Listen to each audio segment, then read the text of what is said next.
you set the boy aside, man, you are the man. You went to go and marry last born. Last born is not easy. Baby girl. Baby girl. You went to marry first born. She knows she's iron lady because she's the first born. So you use wisdom to handle her. Auntie baby girl, you went to marry mommy's girl. Baby girl and mommy's boy. It's so two of you. So exactly. So these are things that, like joke, but it is information they need to realize. Yeah, very important.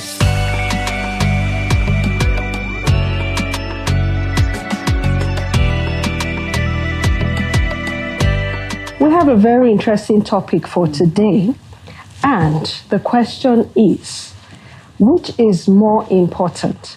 A lavish wedding with everything spot on, gorgeous and all of that, spend a lot of money, or the marriage afterwards? What's your take on this? I personally will let you know my opinion, but I want to throw it to here as my co-host going to say what she thinks about it. Okay, so this topic for me is very funny because it's like, I don't know how we don't say it. So this is my opinion. Everybody's happy they're getting married, no doubt. Go all the way, if you, not all the way and you cannot afford it. All the way to an extent. So now, my opinion, I don't see why you should have an extravagant wedding and there are some things that are still pending. For example, you see a young couple, their home is not probably well set, but they're still not complete. But they've done a 50 million naira wedding, and then their apartment is not done, or they don't have the car, or the kitchen is not well set up, and then you now be wondering, is it priority or is it? Because for me, I've always known that the party is going to end at some point. Everybody will go home. And you spend so much money, and then your eyes, and you'll be surprised how some people are in debt after the marriage, the wedding. They are still owing the photographer, they're still owing the wedding maker, they're still owing the caterer, they're still owing. And I'm like, is it worth it? I believe that if it's a small ceremony you can afford, do that now. Because see, no matter how big the wedding is, some people still say the rice is not sweet, the coke is not cold, the ice is not icing, the music did not even play very well. There's something, they will still say something. So my point is, why do you want to impress somebody that will just come a couple of hours, they've gone back to their homes, leaving you back to reality? Then you now start wondering, how? Was it worth it? Because after a week or two, max a month. Oh, my body was nice. Even if it's 1 year, there's still life afterwards. Exactly. And now we're wondering, is it worth spending so much? And then it's easier said than done now because we've done it. But at that time, I tried to tell newly couple that spending so much, if you have it, by all means, do what you have to do. Go all out.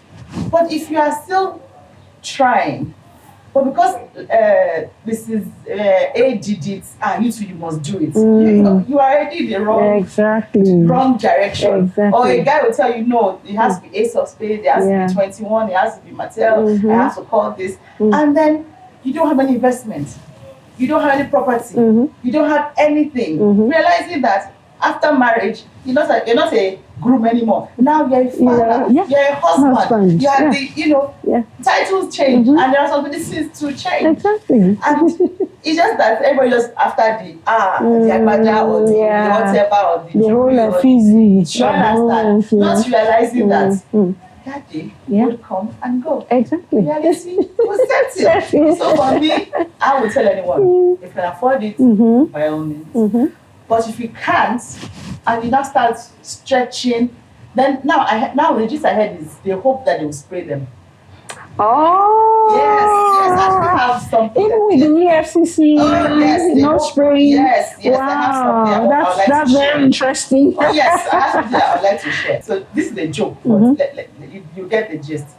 After a successful wedding, they counted all the money that they had made through friends, well-wishers, families, and it was 11 million naira. Okay. While they had together spent 800,000 naira. Oh. The new bride could not hold her tears, seeing how much they have made. You know, those ballers they spend. And then these people, quick to identify business alternative. See what she said? Said she looked into her husband's eyes and said, "My darling husband, you will marry another wife. Because if I have made 11 million, I will marry." So the joke, do you get? So people look forward to the spread. This is a joke. I'm not saying that people make money. But have you not seen the wedding that they hope they will spray, and then one, they don't spray. Two, rain falls and nobody comes, people that or whatever, the expectations don't come. We did not start calling anybody that, okay, I know you're going to pay me 2 million, bring that 2 million. I know you're going to pay me. So you cannot base your hope on probability, because it's still probability. But for me, it's just this is a joke. I'm not saying that it will happen and everything, but people look forward to that spraying and hoping they will use it to sort out the bills and all of that. Why would you base your life on? On false hope, because you really don't know how much they're going to spray and all of that. And I feel that if you've even come to that point of having the wedding, you understand what matters is the unity between the two. That's the most important thing, not the whole ceremony around it. You know, the fact that you're going to take your wife home and that man is going to follow you back home, right? That's all you need to get from that wedding. So that's what really matters. And you know, I admire some people who just do, okay, we go to church, they just invite some witnesses, they have a wedding, they just go to a restaurant, have a nice time, cool reception, and everybody goes home. You know, that way you don't even have to spend so much on decorating a venue, you know, what kind of car are you driving to drop you off in church, and all of that. So I think, yes, you can have a wedding that looks good and nice, but when it comes to being extravagant, can you really afford it? Just like you said, if you can't afford it, do whatever you can afford within your means and with the support of other people around you, not necessarily being money. For instance, if I have a niece who wants to get married, of course, and maybe she doesn't have a car that will take her to the venue. If I have a nice car and she says, "Oh, Auntie, please, can I use your car?" I'll let her have it. You know, it doesn't mean she has to buy the car she's going to use as the verb, you know. So there are some ways you can receive support from people without even having to spend a dime out of your purse. There are other cheaper alternatives. But because they want to use the celebrity, a named photographer, a named makeup artist, a named, so if it's not this person, it's nobody. If you can afford it, why not? For me, I just think it's not fair, the pressure you're giving to yourself, the pressure you're going to give to family, that because you never have to start looking for one uncle that will give you money, because reality will set. Now photographers are quite expensive. Back in the day, it was very cheap. You can just call one photographer. All you need to do is put film in the camera, make sure everything is set, and they just snap away. But now they have the photo shoot before the wedding, the whatever, bridesmaids, pre-wedding, then they have the wedding, then the reception is there, and all of that, after party and all of that. So these bills go into millions in some cases. Your wife-to-be is earning 50K, right? Photographer is charging you 300,000. You understand? Temptation is setting in. You don't want to disappoint God. You want to get married on time. So that you understand. We will not say because until you can afford a photographer, until you can afford a good wedding dress, or you don't. But the most important thing is the man and his wife. We're focused more on the ceremony than the actual marriage itself. And is this person the right person for me?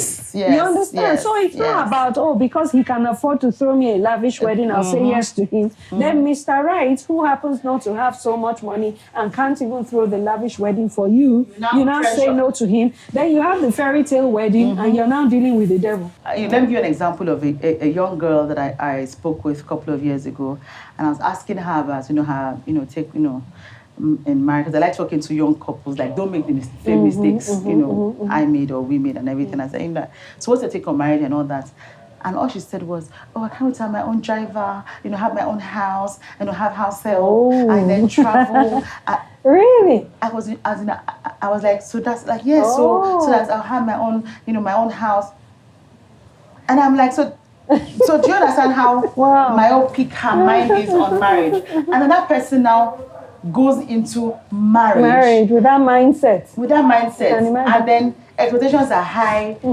You're wondering what is going on. I believe that, bringing back this culture of calling ourselves, the older ones, talking to the younger generation, sharing their experience, sharing what what they've been through. And it takes me to the passage in Titus chapter 2 verse 4, when it says, "Then they can urge the younger women to love their husbands and children, to be controlled and pure, to be busy at home, to be kind, and to be subject to their husbands, so that no one will malign the word of God." Now, similarly, encourage the young men to be self-controlled in everything. In everything, set them an example by doing what is good. In teaching, show integrity, seriousness, soundness of speech that can't be condemned, so that those who oppose you may be ashamed because they have nothing bad to say about us. So which now brings me back to the older ones. See, even the Bible says that, call the young ones, teach them, both the female and the male. So the male, the men, they usually it's not just about, you're man now, you can have children, you can, this one can, it's not just, it doesn't end there. Teach them how to save. Yeah. Teach them how to have passive income. Teach them how to, it's not everything you'll be angry about. Teach, there's some things that, teach them the reality of things, not the textbooky of things. And then the female too, not the be submissive. Yes, be submissive. However, you too have to check your own self as well. You have to check your mental health. You have to be able to say, okay, me too. Am I the bad person? Am I doing what is right? Is what I'm doing according to the scripture? If God scans me, will He find me wanting? So these are things that we need to look at. And then practical things like a last born marrying a firstborn. You set the boy aside, man. You are the man. You went to go and marry last born. Last born is not easy. Baby girl. Baby girl. You went to marry firstborn.